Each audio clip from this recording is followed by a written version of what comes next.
Hey guys, thanks again for coming out to the garage tonight. So I was just doing some organizing here tonight, and I noticed I have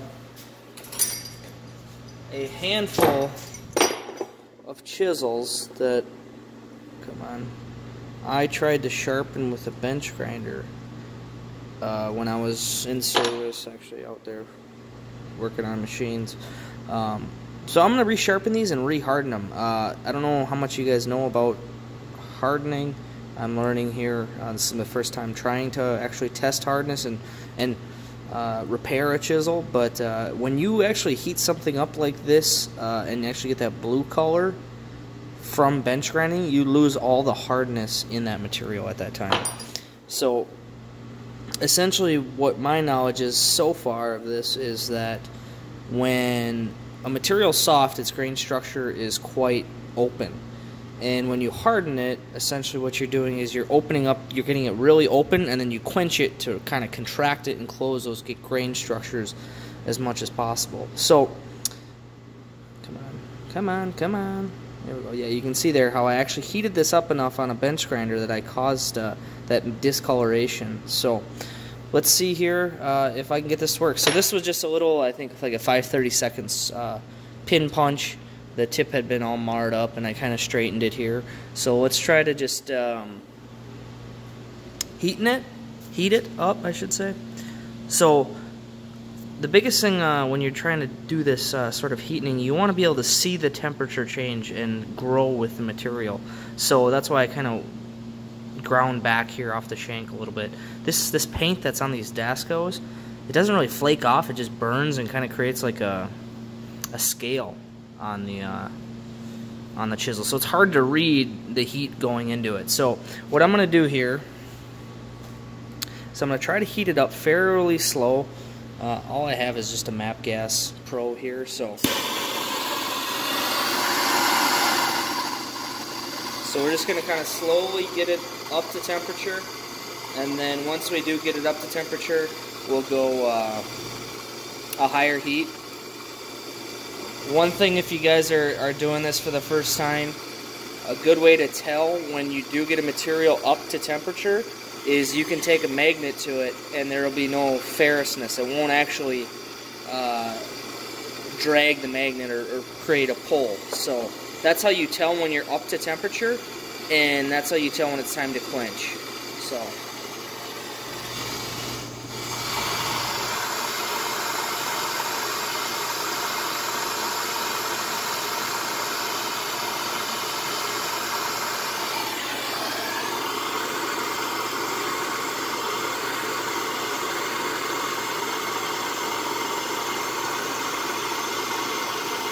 there we go. Okay, so we got the shaft up to temperature, but I'm going to try to get it heat treated back in here a little bit further on the shaft.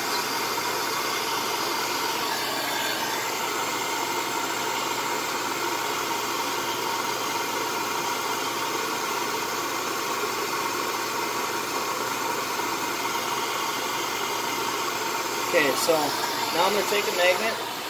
You can see there's no suction there at all. Really nothing there. So I'm going to get it back up. So I know I'm at temperature. Just going to hit it one more time here.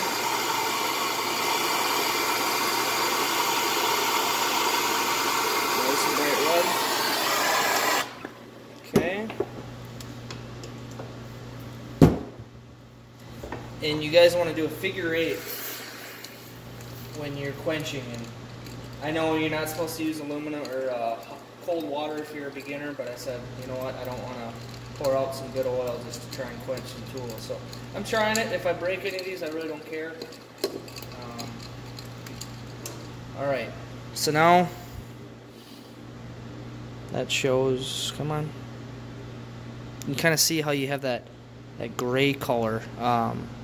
So this is really just the first step of actually heat treating a tool. Now what we need to do is what is called tempering, where we're actually going to slowly heat from around here and allow some of the color change to come back in. And what that does is it relieves the stresses that we just put into this material by doing what we did. So when we temper it, we don't want to, we do not want to temper it so much that we get back to this color. Essentially, then we're back to how we started. We lose all of our hardness. So now I can hold this by hand. I may be going a little fast here for the video. I think they say you're supposed to let it cool for a while, but I'm just going to go with it.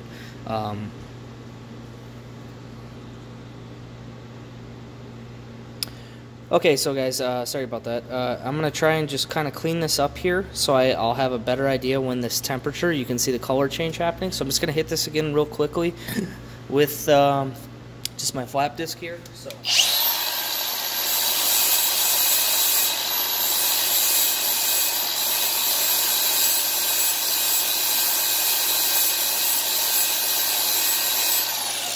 And I'm not going to do the whole entire part because I'm going to get some of that scale back, but I just wanted to clear up some of that so I can have a better idea and watch this change again here.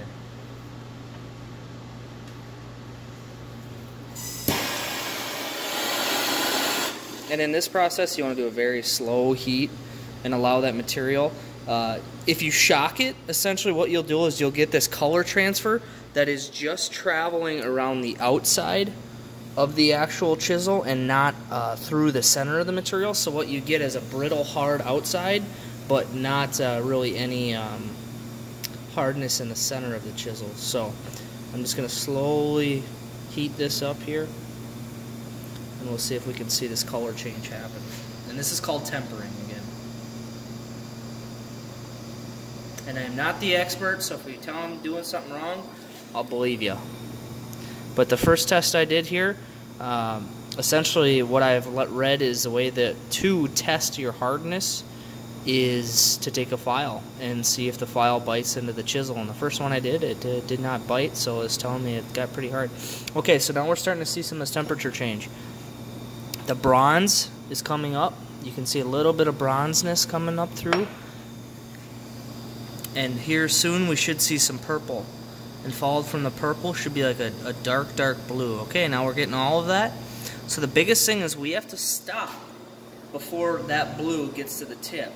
And if we don't, we essentially will lose our hardness we just put into the tip. And again, this is called tempering to stress relieve all the stress we just put in this this nozzle. So there you can see it. I'm going to stop right there. So now you can kind of see it. And maybe I went a little long here, a little too far. I'm not sure. I guess we'll see. We'll see what the test shows.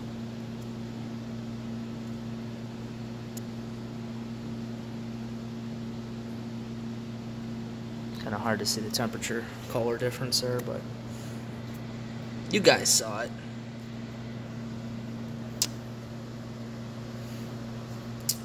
Not sure if I'm supposed to quench this, but I'm gonna do it anyways.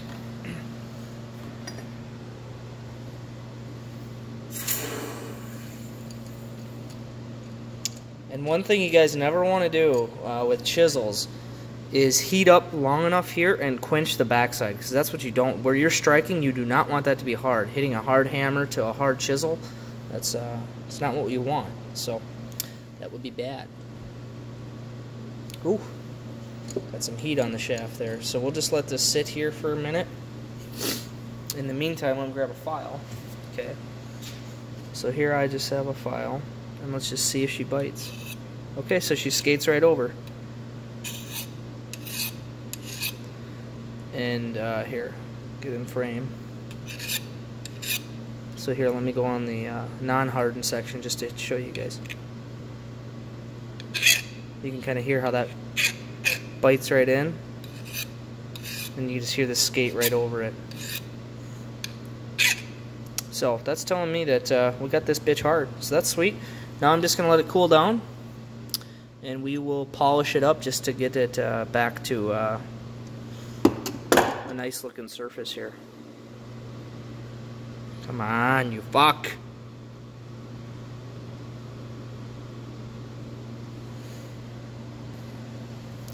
So I'm just going to try some Scotch-Brite here versus trying to regrind it all again. I just want to see here if I can kind of clean up some of that scale with just some Scotch-Brite. It's working pretty good.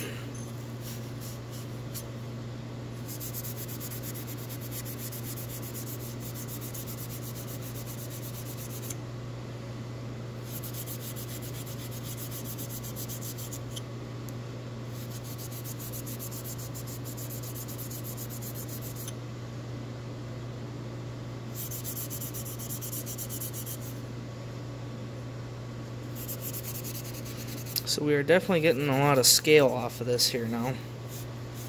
Try a different section of pad.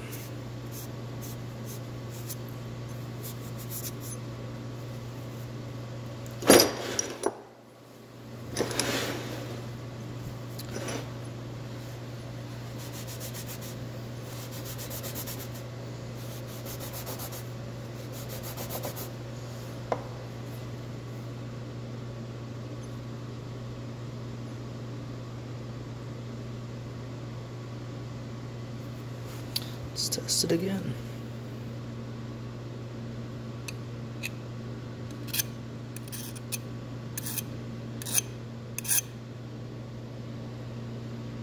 Come on. It's kind of hard to show you guys this here. Just go straight down.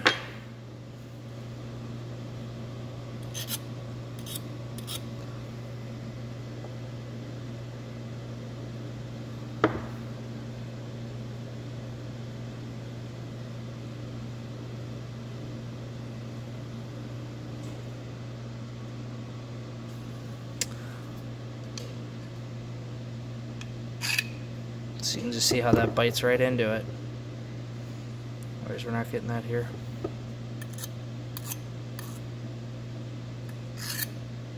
And you can even hear it here where on the shank here, it bites right into it.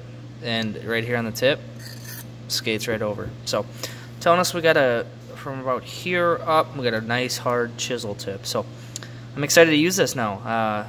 Perfect example I can think of is getting cotter key pins that are sheared off inside like a knuckle or a pitman arm or ball joint. This is perfect for pounding that out. So I'm excited to use this bitch again now that it's worth a shit.